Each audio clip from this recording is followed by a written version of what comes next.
Mr. Speaker of Parliament of Georgia, Madam Vice Speaker, Madam Chair of Human Rights and Civil Integration Committee, so it's very nice to greet the Deputy Head of Mission of the European Union to Georgia, representatives of government, parliament, civil society, international organizations, diplomatic missions, and of course, the media. It is very encouraging that human rights remains in the center of the national debate here in Georgia. Civil liberties and human rights and the respect of them is not only a clear request from the people of Georgia to their government and to their parliament, but also one of the most important areas of international support. The response to this very clear request for human rights for each and every citizen of Georgia has a certain number of requirements that goes with it. Strong democratic institutions and advanced legislation, open and accountable government, proactive cooperation between the state, civil society, and citizens,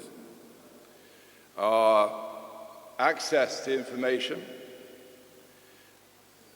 proper monitoring of the situation, of course, human rights education right across society are all prerequisites for human rights to take hold in the way that they need and deserve to do.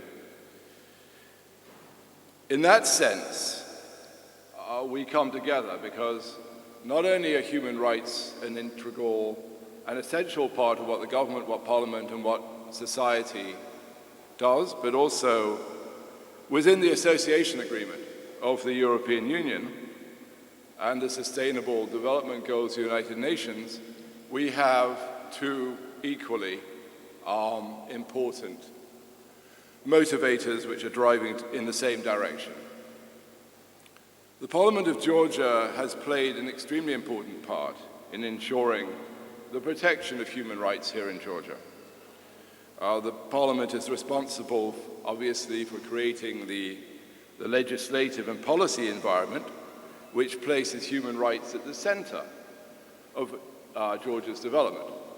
But also, Parliament is responsible for ensuring the oversight of government's performance, including for the implementations of recommendations of human rights institutions, including the public defender here in Georgia, and of course, international human rights bodies globally. The Parliament also has a mandate to provide direct support to citizens who seek parliamentary assistance in safeguarding their rights, and not least the Parliamentary Committee for Human Rights and Civil Integration takes a lead, as we have seen from this four-year report, in each and every one of those areas. And I think it's really important to stress the positive developments, especially in recent years in parliamentary activities in general, but in the performance of the Parliamentary Committee for Human Rights and Civil Integration in particular. 2 years ago, the Parliament of Georgia adopted perhaps the most important document in the field of human rights, the National Human Rights Strategy 2014-2020.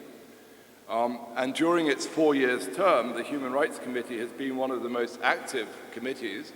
The Speaker has just emphasized that in Parliament, and I believe there was a Transparency International report recently which also stated the same thing. The committee has developed its first ever strategic action plan, and as a result of participatory and consultative processes, the committee has institutionalized a structured approach to its work and become, as a result, more effective even in the exercise of its functions. The committee has introduced the improved mechanisms to follow up with the recommendations of the public defender, which there are very many, more effective ways to ensure parliamentary oversight, have provided more opportunities for Parliament to ensure that these recommendations by national and local government and independent bodies. We're further looking forward to the adoption of legal acts incorporating this best practice. The committee played an important role in introducing major legislative reforms in the fields of judiciary, criminal justice, and anti-discrimination. What's more, the work of the committee has been transparent and inclusive, both for civil society and international organizations, and I stand here today to testify to the fact that this committee has conducted its work in an absolutely exemplary way and has included us every step of the way, and I think in extremely good cooperation, so thank you very much for that. There are obviously challenges which remain in order to put human rights at the center of policy and lawmaking and creating an effective government coordination for policy. Challenges remain obviously in all forms of combat against discrimination to promote equality, diversity, and integration of minorities, for example, in society. Our challenge remains in increasing an oversight role of Parliament over the implementation of recommendations and the judgments adopted by universal and regional human rights bodies. There's a role to be played in encouraging even greater and more substantive engagement of civil society and the public in the committee's legislative work, creating an independent mechanism for prompt and impartial investigation of criminal prosecution of wrongdoings committed by law enforcement agencies, for example, and the protection of the rights of persons with disabilities. So there's a whole range of challenges which remain. However, we feel confident that these challenges will be met as we go forward, and the United Nations is committed to support the Human Rights Committee in the coming years and to support the Parliament of Georgia and in full cooperation and with the full backing of the European Union.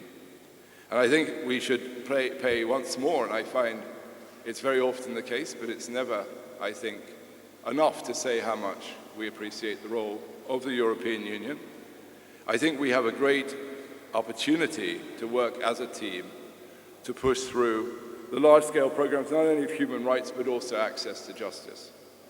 So we remain your partner and one of the stakeholders in both these programs. We look forward to cooperation, and we look forward to supporting the role of Parliament in human rights for many years to come. Thank you very much indeed.